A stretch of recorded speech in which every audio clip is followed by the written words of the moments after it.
I'm not from this town, and I normally don't do this sort of thing. But I was feeling terribly lonely. I normally go to the cinema. I like the cinema. I like to play this game where I book 2 seats, quite expensive ones, and I try and sell one of the seats just before the performance. And that way, I know that the person sitting next to me is single. And maybe we'll start speaking, because at least we have one thing in common, because we wanted to see the same film. But quite often it doesn't work out that way. Quite often, actually, I don't manage to sell the ticket. Will I go to prison? Why do you think that?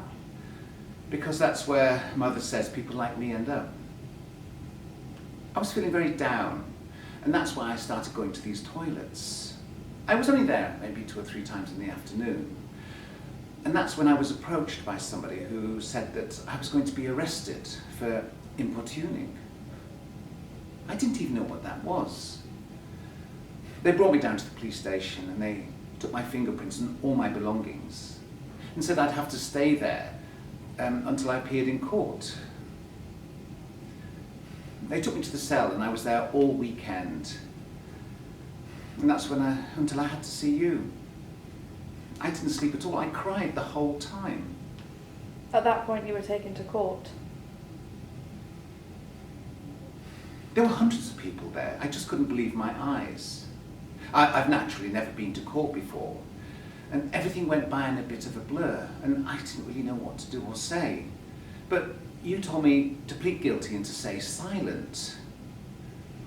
But when the judge asked me, did I have anything to say, I felt that this was my opportunity. I felt that this was my opportunity to say something. So I said that, I wanted to meet somebody. I wanted to find somebody. Is that so difficult to ask for, to find somebody who could be with somebody like me? 2 years probation. You've gone back to live with your mother, promised her that you would never do anything like that again, begged for her forgiveness. I'll be a good son from now on.